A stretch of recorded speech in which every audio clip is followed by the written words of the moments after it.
A Europa do pós-guerra foi construída com base numa ideia de paz duradoura, prosperidade económica, bem-estar social e, acima de tudo, solidariedade entre os diversos povos europeus. E esta ideia, naturalmente, foi-se esgotando à medida que os objetivos foram sendo alcançados. E o próprio alargamento ao leste acabou por se tornar na principal dinâmica operativa do processo de construção da Europa. E ao longo destas sucessivas décadas de paz, foi nascendo, o que me parece absolutamente natural, um certo sentimento coletivo de conforto da existência de uma espécie de uma paz perpétua, formada um pouco como Kant a formulou, numa perspectiva evidentemente especulativa. Mas a fragmentação da Jugoslávia, no início de 1991, e esta recente invasão da Ucrânia, acabaram, diria que inevitavelmente, por destruir essa ilusão dos europeus e abriram uma nova fronteira histórica.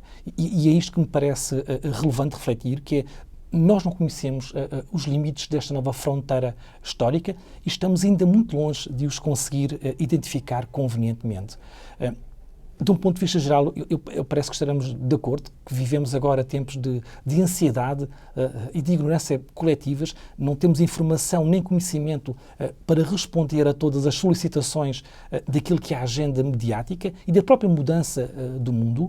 E, portanto, a construção de um processo de paz, aquilo que eu tenho referido algumas vezes como um diálogo impossível, mas que por isso mesmo, por ser impossível, parece-me a mim moralmente obrigatório. Porquê?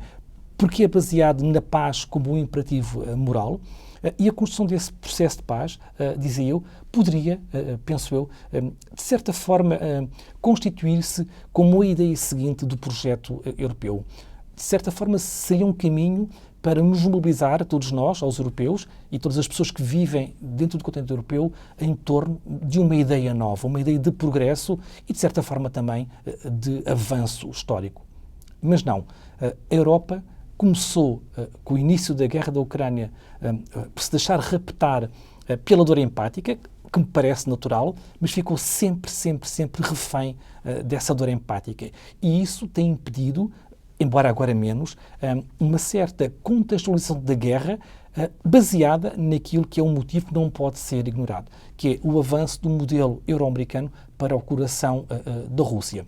E a Europa, depois deste primeiro bloqueio ou debate, acabou por também ela se autobloquear numa ideia que me parece bastante perigosa de que poderá haver uma guerra inevitável com a própria Rússia. Ou seja, que o decurso desta guerra será uma guerra ainda mais alargada. E esta forma de pensar a Europa, esta forma militarista de olhar para a Europa, representa, parece-me a mim, uma traição claríssima ao espírito dos fundadores do projeto europeu. Acho ainda pior. Acho que a Europa, ao optar por o ressurgimento desta indústria militar e pela construção de um faraónico escudo de defesa aérea, não só, parece-me a mim, está a fundamentar essa ideia da guerra inevitável, como também está a distorcer a própria história e a inventar um perigoso projeto de segurança que exige, evidentemente, uma mobilização de recursos financeiros públicos em sua defesa. Neste sentido, parece-me que ao optar por esta militarização, esta Europa desistiu claramente dos europeus.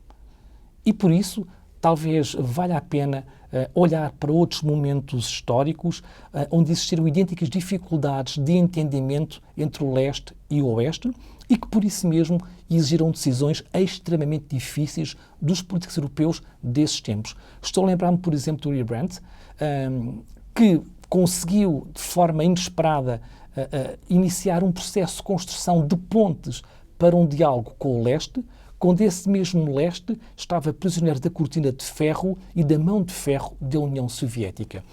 E, num certo sentido, este livro, publicado pela primeira vez em 1981, descreve essa mudança.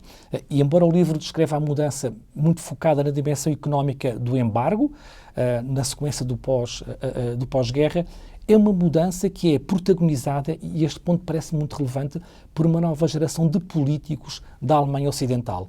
E foram estas pessoas que corajosamente abriram canais com o leste da Europa. Desde logo o próprio Willy Brandt, que foi chanceler da Alemanha entre 1969 e 1974, e aliás Prémio Nobel da Paz também em 1971, curiosamente o ano do meu nascimento. Mas mesmo perante a desconfiança dos Estados Unidos, Willy Brandt lutou contra muitas pessoas pela normalização das relações com a União Soviética, reduzindo de forma muito significativa as tensões e a própria ideia do isolamento, aliviando a tensão que existia. E mesmo, uma vez mais, perante a desconfiança de muitos alemães, e este ponto parece-me de uma enorme relevância para reforçar a coragem política de Willy Brandt, ele mostrou visão histórica e coragem política ao reconhecer as fronteiras do pós-guerra. O que é que isto significa? Que a RFA, a República Federal da Alemanha, reconheceu a existência da RDA, um país satélite da União Soviética, como um Estado independente. E Willy Brandt não só fez isto, não só reconheceu a RDA como um Estado independente, como admitiu e reconheceu a perda de territórios que eram anteriormente da posse da Alemanha para a Polónia, acabando assim com uma divergência que tinha um potencial gigantesco para travar esse diálogo. Portanto, aquilo que o Willy Brandt conseguiu fazer foi abrir um novo caminho. E esse caminho contribuiu fortemente para o final da Guerra Fria e para a reunificação da Alemanha. E o Willy Brandt fê-lo porque teve visão e teve coragem para construir alguma coisa nova. E é importante referir também a este ponto que só uma década depois desta política ter sido implementada é que os primeiros sinais se começaram a manifestar. Eu refiro a este ponto porque a pressão mediática para que aconteça alguma coisa permanentemente, para que haja uma resposta no presente, como se os dias de hoje não tivessem tido os dias de ontem, ajuda muito a dar relevância à necessidade de haver o tempo longo. E foi esta coragem do Willy Brandt e de uma geração de políticos da Alemanha Federal que permitiu isto, construir alguma coisa, e é isso que falta hoje em dia também. Falta que nós sejamos capazes de ter coragem e criatividade para construir alguma coisa nova, mesmo sob as brasas de uma guerra que é injusta. Uma ideia que parece-me tem que ser baseada num compromisso de paz, no respeito pelos direitos humanos e, acima de tudo, de reconciliação. Ou seja, aquilo de que a Europa precisa não é de um escudo aéreo, não é de uma remilitarização. O que a Europa precisa é de uma nova política de diálogo para o leste europeu.